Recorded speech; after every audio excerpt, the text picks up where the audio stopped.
دنیا میں وہ لوگ ہی سربلند رہتے ہیں جو تکبر کے تاج کو دور پھینک دیتے ہیں۔ ایمان اور حیا دو ایسے پرندے ہیں کہ اگر ان میں سے ایک اجڑ جائے تو دوسرا خود ہی اجڑ جاتا ہے۔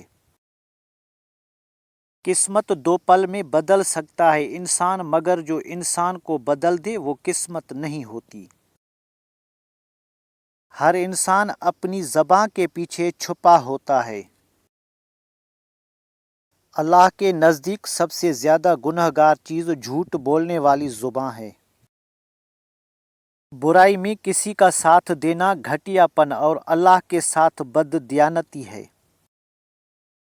دنیا کا سب سے خوبصورت پودا محبت کا ہوتا ہے جو زمین میں نہیں بلکہ دلوں میں اگتا ہے۔ السلام علیکم دوستو، اگر آپ کو ہماری کاوش پسند آئی ہے تو ویڈیو کو لائک، شیئر اور سبسکرائب کریں تاکہ ہماری ہر آنے والی ویڈیو آپ تک پہنچتی رہے۔ ہمیشہ آپ کو صحیح راستہ دکھاؤں گا۔ شکریہ۔ اللہ حافظ۔